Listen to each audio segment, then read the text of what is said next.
ನಮಸ್ಕಾರ. Smart screen YouTube ಚಾನೆಲ್ಗೆ ಸ್ವಾಗತ. ನಾನು ಶ್ವೇತಾ ಕಲಕಣಿ. ಬಿಗ್ ಬಾಸ್ ಮನೆಯಲ್ಲಿ ಅತಿಥಿಯಾಗಿ ಬಂದ ಚೈತ್ರ ಕೇಳಿದ ಪ್ರಶ್ನೆಗೆ ಉತ್ತರ ಕೊಡಕ್ಕಾಗದೆ ಶಾಕ್ ಆದ ಮನೆ ಮಂದಿ. ಉತ್ತರ ಕೊಡುವಷ್ಟು ಜಾಣರು ಯಾರು ಇಲ್ಲ, ನಾವು ದಡ್ಡರೆಂದು ಒಪ್ಪಿಕೊಂಡಿದ್ಯಾಕೆ ಕಾವ್ಯ? ಹಿಂದೂ ಹೋರಾಟಗಾರ್ತಿ ಕೇಳಿದ ಪ್ರಶ್ನೆಗೆ ಉತ್ತರ ಕೊಡದೆ ದಡ್ಡರೆಂದು ಒಪ್ಪಿಕೊಳ್ಳದೆ ಕೊಬ್ಬು ತೋರಿಸಿದ್ಲ ಅಶ್ವಿನಿ ಗೌಡ. ರಾಜಮಾತೆಯ ಹಠಕ್ಕೆ ಚೈತ್ರ ಬುದ್ಧಿ ಕಲಿಸ್ತಾಳ. ಪಾಯಿಂಟ್ಸ್ ಕೊಡೋದಿಲ್ವಾ ರಜತ್? ಅಶ್ವಿನಿ ಗೌಡಕ್ಕೆ ನಮ್ಮ ಮುಂದೆ ನಿಮ್ಮ ಕೊಬ್ಬು ತೋರಿಸ್ಬೇಡಿ ಅಂತ ರಜತ್. ಅಷ್ಟಕ್ಕೂ ಚೈತ್ರ ಕೇಳಿದ ಪ್ರಶ್ನೆಗೇನು, ಆ ವಿಗ್ರಹದ ಹೆಸರೇನು? ಬನ್ನಿ ನೋಡೋಣ. ವಿಡಿಯೋನ ಅಂತ್ಯದವರೆಗೂ ನೋಡಿ. ವಿಡಿಯೋ ಇಷ್ಟ ಆಗಿದ್ರೆ ಲೈಕ್, ಶೇರ್, ಕಾಮೆಂಟ್, ಸಬ್ಸ್ಕ್ರೈಬ್ ಮಾಡೋದನ್ನ ಮರಿಬೇಡಿ. ವೀಕ್ಷಕರೇ, ಬಿಗ್ ಬಾಸ್ ಮನೆ ಈಗ ಸದ್ಯಕ್ಕೆ ಬಿಬಿ ಪ್ಯಾಲೇಸ್ ಆಗಿದೆ. ಅತಿಥಿಗಳಾಗಿ ಬಂದಿರುವಂತಹ ಚೈತ್ರ, ರಜತ್, ಮೋಕ್ಷಿತಾ, ತ್ರಿವಿಕ್ರಮ್, ಮಂಜು ಇವರು ಏನ್ ಕೇಳ್ತಾರೆ, ಏನ್ ಬಯಸ್ತಾರೆ, ಯಾವ ರೀತಿ ಸರ್ವಿಸ್ ಕೇಳ್ತಾರೆ, ಅಷ್ಟು ಸರ್ವಿಸ್ ಕೊಡಬೇಕಾಗಿದ್ದು ಮನೆ ಮಂದಿ. ಅವರು ಕೇಳಿದ ಹಾಗೆ ಮನರಂಜನೆಯನ್ನು ಕೂಡ ಕೊಡಬೇಕು, ಮತ್ತೆ ಅವ್ರು ಕೇಳಿದ ಪ್ರಶ್ನೆಗಳಿಗೆ ಉತ್ತರವನ್ನು ಕೂಡ ಕೊಡಬೇಕಾಗತ್ತೆ. ಅಷ್ಟೇ ಅಲ್ಲ, ಬಂದಂತಹ ಗೆಸ್ಟ್ಗಳು ಮನೆ ಮಂದಿ ಯಾವ ರೀತಿಯಾಗಿ ನೋಡ್ಕೊಂಡ್ರು, ಅವರಿಗೆ ಎಷ್ಟು ಚೆನ್ನಾಗಿ ಸತ್ಕರಿಸಿದ್ರು, ಅದರ ಮೇಲೆ ಈ 5 ಜನ ಪಾಯಿಂಟ್ಸ್ ಗಳನ್ನ ಕೊಡ್ತಾರೆ. ಆ ಪಾಯಿಂಟ್ಸ್ ಮೇಲೆ ಈ ವಾರದ ಆಟ ಸ್ಪರ್ಧಿಗಳ ಮೇಲೆ ನಿಂತಿರುತ್ತೆ. ಆ ಪಾಯಿಂಟ್ಸ್ ಮೇಲೆ ಸ್ಪರ್ಧಿಗಳ ಭವಿಷ್ಯ ನಿಂತಿರುತ್ತೆ. ಹೀಗಾಗಿ ಎಷ್ಟಾಗುತ್ತೋ ಅಷ್ಟು ಚೆನ್ನಾಗಿ ಆಟ ಆಡೋಣ ಅಂತ ಹೇಳಿ ತೊಡೆ ತಟ್ಟಿ ನಿಂತಹ ಸ್ಪರ್ಧಿಗಳಿಗೆ ಮಂಜುನಾಗ್ಲಿ, ರಜತ್ ಆಗ್ಲಿ ಕೆಲವೊಂದಿಷ್ಟು ಅವಾಚ್ಯ ಶಬ್ದಗಳು, ಇರಿಟೇಟ್ ಮಾಡುವಂತಹ ಮಾತುಗಳು, ಟ್ರಿಗರ್ ಮೂಡಿಸುವಂತಹ ಮಾತುಗಳನ್ನ ಆಡಿ ಗಿಲ್ಲಿನ ಕೆಣಕ್ತಾನೆ ಇದ್ದಾರೆ, ಟ್ರಿಗರ್ ಮಾಡ್ತಾನೆ ಇದ್ದಾರೆ. ಗಿಲ್ಲಿ ಏನೇ ಕಾಮಿಡಿ ಮಾಡಿದ್ರು ಸಹಿತ ಅದ್ಯಾಕಂಗೆ, ಇದ್ಯಾಕಿಂಗೆ, ನನಗಂಗನ್ನಕ್ ಹೋಗ್ಬೇಡ, ನನಗಿಂಗನ್ನಕ್ ಹೋಗ್ಬೇಡ, ಈ ರೀತಿಯಾಗಿ ಮಾತಾಡ್ತಾನೆ ಇದ್ದಾರೆ.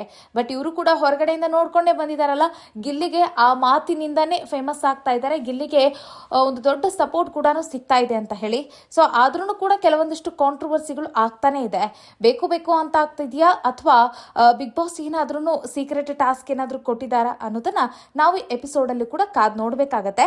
ಇನ್ನೊಂದು ವಿಚಾರ, ಚೈತ್ರ ಕುಂದಾಪುರ್ ಅವರು ಮನೆಯವರನ್ನ ಉದ್ದೇಶಿಸಿ ಒಂದು ಪ್ರಶ್ನೆಯನ್ನ ಕೇಳ್ತಾರೆ. ಅಂತಂದ್ರೆ ಕೆಲವರು ಎಂಟರ್ಟೈನ್ಮೆಂಟ್ ಅನ್ನ ಬಯಸ್ತಾ ಇದ್ದಾರೆ, ಇನ್ ಕೆಲವರು ಸೇವೆಯನ್ನ ಬಯಸ್ತಾ ಇದ್ದಾರೆ, ಇನ್ ಕೆಲವರು ಅಂತಂದ್ರೆ ಚೈತ್ರ ಮನೆಯಲ್ಲಿರುವಂತ ಆ ವಿಗ್ರಹಗಳ ಸ್ಟ್ಯಾಚ್ಯೂ ಏನಿದೆವಲ್ಲ, ಆ ಬೊಂಬೆಗಳು, ಆ ಬೊಂಬೆಯ ಹೆಸರನ್ನ ಕೇಳಿದ್ದಾರೆ. ನೋಡಿ, ಅಲ್ಲೊಂದು ಬೊಂಬೆ ಇದೆಯಲ್ಲ, ಆ ಬೊಂಬೆಯ ಹೆಸರೇನು ಅಂತ ಹೇಳಿ ನೇರವಾಗಿ ಕಾವ್ಯನ ಕೇಳಿದ್ದಾರೆ. ಆಗ ಕಾವ್ಯಾಳಿಗೆ ಆ ಬೊಂಬೆಯ ಹೆಸರು ಗೊತ್ತಾಗದೆ ನಮಗ್ ಗೊತ್ತಾಗ್ತಾ ಇಲ್ಲ ಅಂತ ಕೇಳಿದ್ದಾರೆ. ನಿಮಗ್ ಗೊತ್ತಿಲ್ವಾ, ದಡ್ರ ನೀವು ಅಂತ ಹೇಳ್ತಾರೆ. ನಾನಷ್ಟೇ ಅಲ್ಲ, ಮನೆಯಲ್ಲಿರೋರೆಲ್ಲರೂ ಕೂಡ ದಡ್ರು, ನಮಗದು ಗೊತ್ತಿಲ್ಲ, ನಾವು ಜಾಣರಲ್ಲ ಅಂತ ಹೇಳಿ ಈಸಿಯಾಗಿ ಒಪ್ಕೊಂಡ್ಬಿಟ್ಟಿದ್ದಾರೆ. ಅಷ್ಟೇ ಅಲ್ಲ, ಬಿಬಿ ಪ್ಯಾಲೇಸ್ ನ ಮ್ಯಾನೇಜರ್ ಆಗಿರುವಂತಹ ಅಭಿಷೇಕ್ ಅವ್ರನ್ನ ಕರೆದು ಕೇಳ್ತಾರೆ, ಅದಕ್ಕೆ ಉತ್ತರ ಹೇಳಿ, ಇಲ್ಲ ಅಂತಂದ್ರೆ ಎಲ್ಲರೂ ಕೂಡ ನನಗೆ ಆನ್ಸರ್ ಗೊತ್ತಿಲ್ಲ, ನಾವು ದಡ್ಡರು ಅಂತ ಹೇಳಿ ಒಪ್ಪಿಕೊಳ್ಳೋಕ್ ಹೇಳಿ ಅಂತ ಚೈತ್ರ ಒಂದು ಚಟುವಟಿಕೆನ ಕೊಡ್ತಾಳೆ. ಆಗ ಅಭಿಷೇಕ್ ಮನೆಯವ್ರನ್ನೆಲ್ಲ ಕನ್ವಿನ್ಸ್ ಮಾಡಿ ಬಂದು ಒಬ್ಬೊಬ್ಬರಾಗಿ ಬಂದು ಅವ್ರಿಗೆ ಸಾರಿ ಕೇಳಿ, ಬಂದು ಒಬ್ಬೊಬ್ಬರಾಗಿ ನಾವು ದಡ್ಡರು ಅಂತ ಹೇಳಿ ಒಪ್ಪಿಕೊಳ್ಳಿ ಅವ್ರ ಮುಂದೆ ಅಂತ ಹೇಳ್ತಾರೆ. ಎಲ್ಲರೂ ಸಾಲಾಗಿ ಬಂದು ಒಪ್ಕೊಳ್ಳೋದನ್ನ ನೀವು ನೋಡ್ಬಹುದು. ಗಿಲ್ಲಿ ಕೂಡ ನಾನು ದಡ್ಡನೆಂದು ಅವ್ರು ಒಪ್ಕೊಳ್ತಾರೆ, ಧನುಷ್ ಕೂಡ ಒಪ್ಕೊಳ್ತಾರೆ, ಕಾವ್ಯ ಅನೇಕರು ಒಪ್ಕೊಳ್ತಾರೆ. ಆದ್ರೆ ರಾಜಮಾತೆ ಅಶ್ವಿನಿ ಗೌಡ ಮಾತ್ರ ಒಪ್ಕೊಳ್ಳೋದಿಲ್ಲ. ಚೈತ್ರ ಉತ್ತರ ಹೇಳಿ ಅಥವಾ ನಾವು ದಡ್ಡರೆಂದು ಒಪ್ಕೊಳ್ಳಿ ಅಂತ ಹೇಳ್ತಾರೆ. ಈಗ ಏನಾಗಿದೆ ಅಂತಂದ್ರೆ, ಇಲ್ಲಿ ಹಿಂದೂ ಹೋರಾಟಗಾರ್ತಿಯಾಗಿರುವಂತಹ ಚೈತ್ರ, ಇನ್ನೊಂದು ಕಡೆಗೆ ಕನ್ನಡ ಪರ ಹೋರಾಟಗಾರ್ತಿಯಾಗಿರುವಂತಹ ಅಶ್ವಿನಿ ಗೌಡ, ಈ ಇಬ್ರು ಹೋರಾಟಗಾರ್ತಿಯರ ನಡುವೆ ನಡೀತಾ ಇರುವಂತಹ ಈ ಕದನಕ್ಕೆ ಬಿಗ್ ಬಾಸ್ ಮನೆ ಈ ಬಾರಿ ಅಲ್ಲಾಡತ್ತಾ ಅಂತ ಹೇಳಿ. ಯಾಕಂತಂದ್ರೆ ರಾಜಮಾತೆಗೆ ಗಿಲ್ಲಿಯನ್ನ ಬಿಟ್ರೆ ಯಾರು ಕೂಡ ತಿರುಗೇಟನ್ನ ಕೊಡುವಂತವ್ರು ಇಲ್ಲಿವರೆಗೂ ಯಾರು ಇರಲಿಲ್ಲ. ಸೊ ಈಗ ಈ ಒಂದು ಬಿಬಿ ಪ್ಯಾಲೇಸ್ಗೆ ಬಂದಿರುವಂತ ರಜತೆ ಆಗಿರ್ಲಿ, ಮತ್ತೆ ಚೈತ್ರ ಕುಂದಾಪುರ್, ಇವ್ರನ್ನ ಬೇಕು ಅಂತ ಮನೆ ಕಳಿಸಿದಾರ ಗೊತ್ತಿಲ್ಲ. ಯಾಕಂತಂದ್ರೆ ಇವ್ರು ಯಾವ ರೀತಿಯಾಗಿ ಗರ್ಜಿಸ್ತಾರೆ ಅದನ್ನ ನೋಡ್ಕೊಂಡಾದ್ರೂ ಉಳಿದಂತ ಸ್ಪರ್ಧಿಗಳು ಆಟ ಆಡ್ಲಿ ಅಂತನಾ, ಅಥವಾ ಒಂದು ವೇಳೆ ಒಂದೇ ಸ್ಕ್ರೀನ್ ಅಲ್ಲಿ ರಾಜಮಾತೆ ಅಶ್ವಿನಿ ಗೌಡ ಮತ್ತೆ ಹಿಂದೂ ಹೋರಾಟಗಾರ್ತಿ, ಹಿಂದೂ ಹುಲಿ ಚೈತ್ರ ಕುಂದಾಪುರ್ ಅವ್ರನ್ನ ಬಿಟ್ರೆ ಹೇಗಿರತ್ತೆ ಅನ್ನೋದನ್ನ ನೋಡ್ಬೇಕು, ಅದನ್ನ ಜನರಿಗೆ ತೋರಿಸ್ಬೇಕು ಅಂತ ಹೇಳಿ ಈ ಪ್ಲಾನ್ ಮಾಡಿದಾರೆ ಗೊತ್ತಿಲ್ಲ. ಸೊ ಹೀಗಾಗಿ ಆ ಬೊಂಬೆಯ ಹೆಸರು ಹೇಳಿ ಅಂತ ಹೇಳ್ತಾರೆ. ಬೊಂಬೆ ಅನ್ನೋದಕ್ಕಿಂತ ಅದೊಂದು ವಿಗ್ರಹ, ಆ ವಿಗ್ರಹದ ಹೆಸರು ಹೇಳಿ ಅಂತ ಹೇಳ್ತಾರೆ. ಆಗ ಅಶ್ವಿನಿ ಗೌಡಗೂ ಸಹಿತ ಅದರ ಉತ್ತರ ಗೊತ್ತೇ ಇಲ್ಲ. ಅವ್ರಿಗೆ ಗೊತ್ತಿಲ್ಲದನ್ನ ಗೊತ್ತಿಲ್ಲ ಅಂತ ಹೇಳಿ ಒಪ್ಕೊಳ್ಬೇಕು, ಆದ್ರೆ ಅವ್ರು ಹೊರತಾಗಿ ಅವ್ರು ಒಪ್ಕೊಳ್ಳಿಕ್ಕೂ ರೆಡಿ ಇಲ್ಲ, ಮತ್ತೆ ಅದಕ್ಕೆ ಉತ್ತರ ಕೊಡೋಕ್ಕೂ ರೆಡಿ ಇಲ್ಲ. ಇವ್ರೇನು ಒಂದು ಟಾಸ್ಕ್ ಕೊಟ್ಟಿದ್ದಾರೆ ಅಂತಂದ್ರೆ ದಡ್ಡರೆಂದು ಒಪ್ಕೊಳ್ಬೇಕು. ಸೊ ಇಲ್ಲಿ ನಾವ್ ಯಾಕೆ ಅವ್ರ ಮುಂದೆ ದಡ್ಡರೆಂದು ಒಪ್ಕೊಳ್ಬೇಕು ಅನ್ನೋ ಹಠ ಇಲ್ಲಿ ಅಶ್ವಿನಿ ಗೌಡದ್ದು. ಸೊ ಹೀಗಾಗಿ ಅವರ ಈ ಒಂದು ಹಠಕ್ಕೆ ಮನೆ ಮಂದಿ ಬಂದಿರುವಂತ ಗೆಸ್ಟ್ ಗಳಿಂದ, ಅಶ್ವಿನಿ ಗೌಡಳ ಹಠದಿಂದಾಗಿ ಮನೆ ಮಂದಿ ಬಂದಿರುವ ಅತಿಥಿಗಳಿಂದ ಪಾಯಿಂಟ್ಸ್ ಗಳನ್ನ ತಗೊಳ್ಳೋದ್ರಲ್ಲಿ ವಿಫಲ ಆಗುತ್ತಾ ಅನ್ನೋದನ್ನ ಕಾದ್ ನೋಡ್ಬೇಕಾಗತ್ತೆ. ಹಾಗಾದ್ರೆ ಚೈತ್ರ ಕುಂದಾಪುರ್ ಕೇಳಿರುವಂತ ಪ್ರಶ್ನೆ ಏನು ಅಂತಂದ್ರೆ, ಆ ವಿಗ್ರಹದ ಹೆಸರು ತುಂಬಾ ಅಂದ್ರೆ ತುಂಬಾ ಫೇಮಸ್.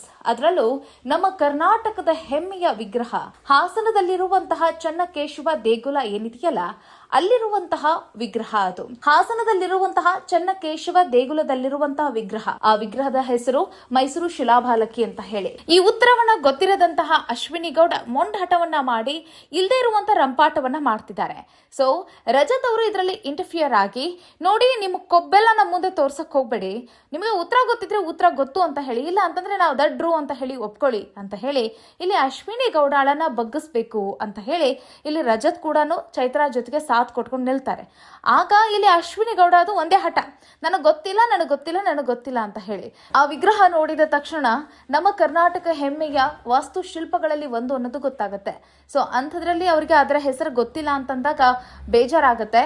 ಬಟ್ ಏನಂತಂದ್ರೆ ಇವತ್ತಿನ ಅವ್ರೇನಾದ್ರೂ ಹೊರಗಡೆ ಇದ್ದು ಯಾರಾದ್ರೂ ಆ ಒಂದು ಪ್ರಶ್ನೆಯನ್ನ ಕೇಳಿದಾಗ ಏನೋ ಒಂದು ಮೊಬೈಲಲ್ಲಿ ಗೂಗಲಲ್ಲಿ ಸರ್ಚ್ ಮಾಡಿ ಇಮಿಡಿಯೇಟ್ ಆಗಿ ಆನ್ಸರ್ ಹೇಳ್ಬೋದಾಗಿತ್ತು.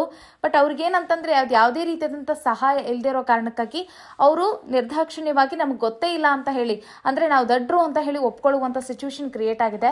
ಸೊ ಇದ್ರ ಬಗ್ಗೆ ನಿಮ್ಮ ಅಭಿಪ್ರಾಯ ಏನು ಕಾಮೆಂಟ್ ಮಾಡಿ.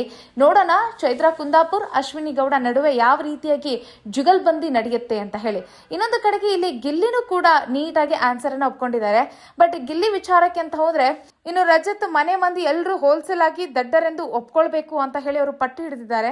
ನೀವೇನಾದ್ರೂ ಒಪ್ಕೊಂಡ್ರೆ ನಾನು ನಿಮಗೆ ಪಾಯಿಂಟ್ಸ್ ಕೊಡ್ತೀನಿ, ಇಲ್ಲ ಅಂತಂದ್ರೆ ಹೊರಗಡೆ ಹೋಗ್ಬಿಡ್ತೀನಿ ಅಂತಿದ್ದಾರೆ. ಕಾದ್ ನೋಡೋಣ ವಿಗ್ರಹದ ಹೆಸರನ್ನ ಹೇಳಕ್ಕಾಗದೆ ಒದ್ದಾಡ್ತಾ ಇರುವಂತಹ ಮನೆ ಮಂದಿಗೆ ಪಾಯಿಂಟ್ ಸಿಗುತ್ತಾ ಇಲ್ವಾ ಅಂತ ಹೇಳಿ.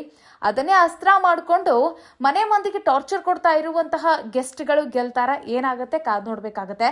ಒಟ್ಟಿನಲ್ಲಿ ಸ್ಪರ್ಧಿಗಳನ್ನ ಟ್ರಿಗರ್ ಮಾಡಬೇಕು, ಎಷ್ಟಾಗುತ್ತೋ ಅವರಿಂದ ಸೇವೆಯನ್ನ ತಗೊಳ್ಬೇಕು, ಮತ್ತೆ ಅವರಿಂದ ಮನರಂಜನೆಯನ್ನ ಪಡಿಬೇಕು ಅಂತ ಹೇಳಿ ಕಾದು ಕುಳಿತಿದ್ದಾರೆ.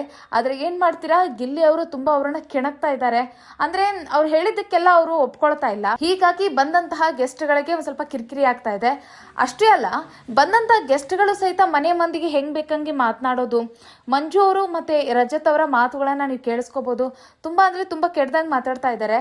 ಹೀಗಾಗಿ ಇವರು ಸ್ವಲ್ಪ ನಾಲಿಗೆ ಹರಿ ಬಿಡೋದ್ರಿಂದಾಗಿ ಬಿಗ್ ಬಾಸ್ ಏನಾದ್ರೂ ತೀರ್ಮಾನ ತೆಗೆದುಕೊಳ್ಳುತ್ತಾ, ಅದೆಲ್ಲವನ್ನು ಕೂಡ ಕಾದ್ ನೋಡೋಣ. ನಿಮಗೆ ನಿಮ್ಮ ಅಭಿಪ್ರಾಯ ಏನು ಅದನ್ನ ಕಾಮೆಂಟ್ ಮಾಡೋದನ್ನ ಮರಿಬೇಡಿ. ಮುಂದಿನ ವಿಡಿಯೋದಲ್ಲಿ ಮತ್ತೊಂದು ವಿಶೇಷ ವಿಚಾರದಲ್ಲಿ ಸಿಗೋಣ. ನಮಸ್ಕಾರ.